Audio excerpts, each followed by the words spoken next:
हाँ जी सरकार किथे चले हो भाई भाई रोटी ले चला भाई बारिश पै रही है सऊदी अरब वाले रियाज दे विच ते ए बंदा साडा रोटी लैन चला भाई ने अनमूह करियो चल जा मुंह ना करी एक बारी फिर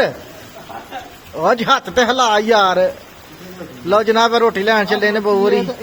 सही बारिश हो रही है बड़ी जबरदस्त ते बंदा वेखो किड्डा मेहनती है साडा रोटी लैन दौड़ गया बारिश दे विच उन्हें कहा भाजी रोटी वाला बंदा लेट नहीं होना चाहिए रोटी टाइम सिर खवानी है भावें बारिश हो भावें तूफान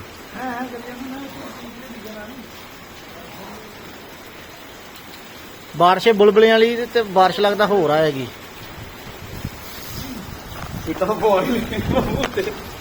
चलो भी चलो लै हा माशाल्लाह तेज हो गई भाई बारिश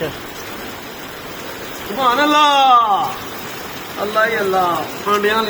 लो जी अज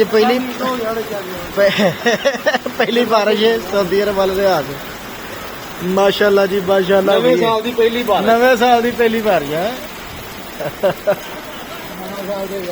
मामू यानी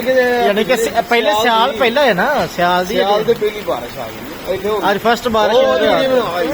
खैर खैर शाह क्विज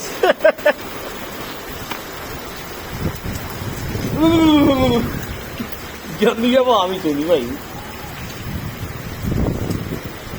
माशाल्लाह जी माशाल्लाह हुई पई जे हर पासे